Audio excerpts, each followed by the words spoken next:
Hi everyone, it's Desiree, and yes, it is September 1st, and we all know what that means. It means that we sit by our computers and we wait to see all of the wonderful new products that will come out for Says Stamp STAMPtember celebration. Yes, we all go crazy with it, or most of us, let's say most of us. Others have wonderful, and I am envious of your ability to ignore that.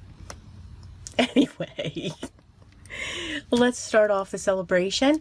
This is a die that Simon Says had sent to me. It is absolutely beautiful. It is a 3.5 by 8.5 inch die, so it is a slimline plate or a slim plate, and it is called the Detail Bohemian Slim Plate, and it's got these beautiful designs that are going through it. Let me open this up. And these are the pin tucks, so it will not cut this design out. It'll actually just give the impression with all kinds of little dots. I call it pin tucking. So it's another way to emboss into your cardstock, leaving this design.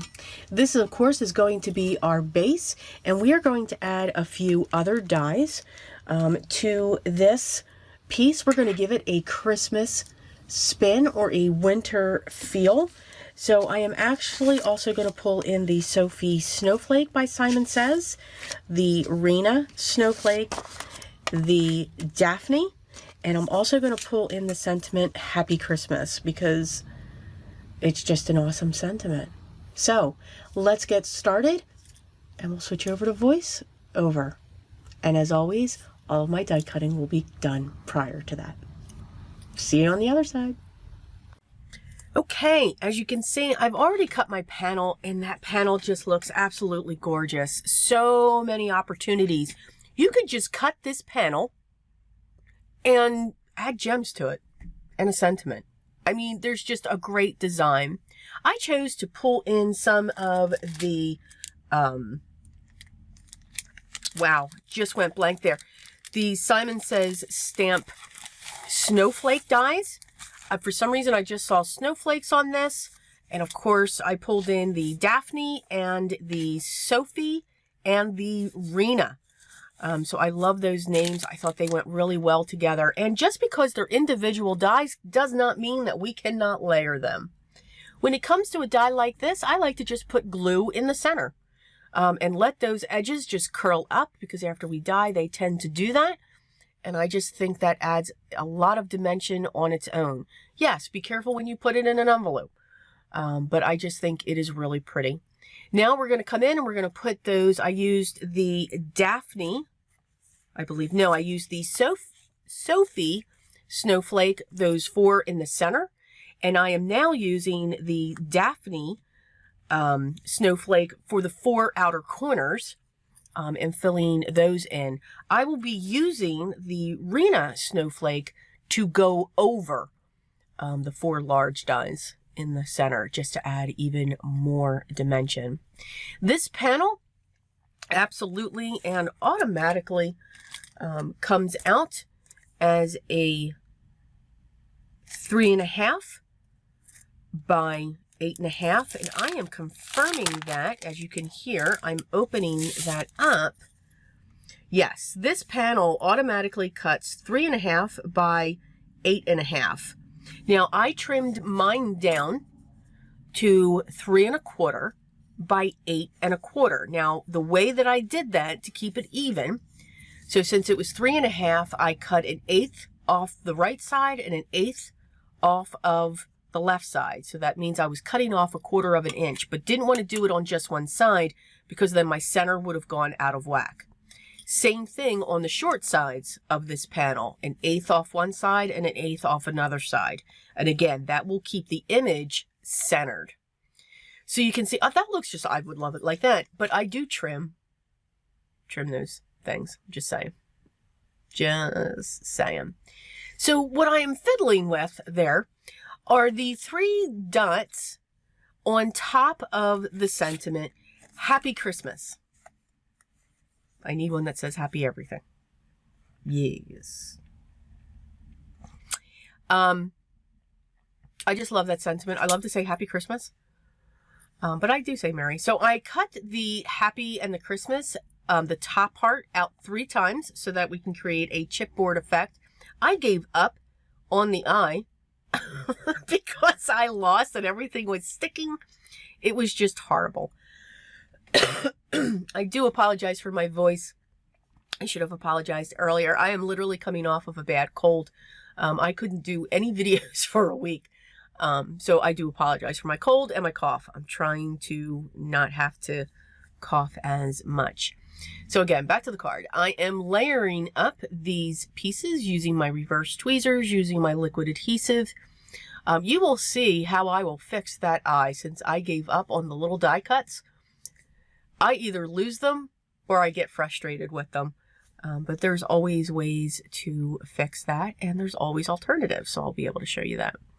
So layering these up, I'm just pinching along each of the sides to make sure they're lined up as best as they can. This is a beautiful font for this die. And I just fell in love with it, again, because I just love the sentiment. They do have what I call a cloud. I'm sure, I forget what other people call it. I call it the cloud. Now, this is a different type. It's not a solid piece that this sits on. It's actually got its own cutouts. So it's really cool. It's like a bubble that sits behind this sentiment. So I am now going to prop those up onto, we'll call it the bubble, instead of the cloud. The cloud is when it's solid in the back. This is a bubble.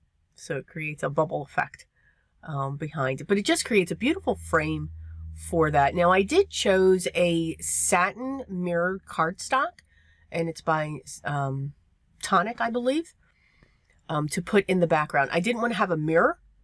It gives you a different effect depending upon whether you go with a satin, a mirror, or a glitter. It's each different. But I did want the silver to shine through.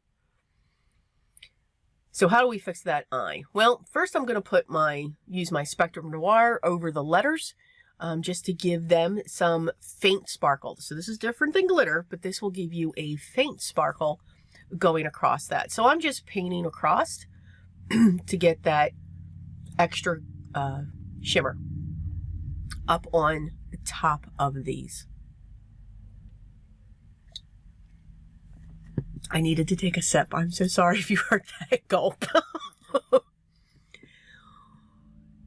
So I'm going to come in with my P.H. Martin's non-bleed, very opaque, white watercolor. This is number 2 in my go-tos. Vintage photo, still first. This has to be my number 2, maybe. I just drew in the eye. And you know what? You can't tell unless you go up to it. I am now, see, easy fix. Perfectly easy fix. And if you don't have a paintbrush, you could use the end of a stylus or an end of a pen or anything like that to get that dot there. I am using my long shears to cut off the edge of this so that the snowflakes are even with this panel. And it was very easy to cut. I do enjoy that. It's like, you know, when you heat the embossing powder, I just love cutting along the edge of a card and just watching it just snap together. I'm going to place my sentiment down, and I did prop that up using double-sided foam squares. I'm then going to, I did create a mat for this in a darker teal. So this is like an aqua color, but it's really, it goes into the dark teals, the green teals. So I'm going to set that on top of that. That mat is cut to be 3.5 by 8.5. So that's originally what the panel would be when it comes to this. Now, again, because it's coiled and I don't want to rub along the card, because again, I have those edges loose because I want them to keep that texture and dimension. I'm just pressing it along. I'm going to adhere this onto my 3.5 by 8.5 Slimline card base. And because of this being a landscape, this will be a top folding card. We are going to add even more bling to this card by all means. So I have pulled out my pretty pink, I think they're my pretty pink pie. They're silver gems. I believe they are by Pretty Pink Posh. And I'm placing them in the centers of my snowflakes. And then I'm coming in with the Dragon Scales Nouveau Drops. This is from their Dream line, which I am in love with their Dream line. And I'm putting those around. And they're actually sitting in the diamonds that are created by the panel. So I do hope you enjoyed this project. Please make sure you do your search on YouTube. Search for Stamptember, because now the fun begins. We always have a great time and get frustrated, but we always enjoy Stamptember. And you know what that means. December is just around the corner, so I cannot wait. So make sure you check out the website. By all means, I will have this product linked down below. And again, to be transparent, some of them are affiliate links that I have and some of them are not, which means if you click on it and make a purchase, I get a small commission at no extra cost to you. I will also make sure that the Simon Says blog is linked there so that you can be inspired by so many others as well. And get ready, I'm sure they'll be having their blog party as well. If you have any questions, make sure you leave those down below as well, and I will get back to you as soon as I can. Thank you so much for stopping by and spending this little bit of time with me, and take the time to watch my video. And if you haven't yet, I'd love for you to subscribe, hit the notification bell so you know when the next video is live. Anything paper is possible here. Cards, journals, ephemera, art journals, anything. So enjoy. Continue to laugh, continue to smile, but most of all, continue to stay safe. But remember what's always most important for me. Always be creative each and every day. Till the next video, guys. Take care.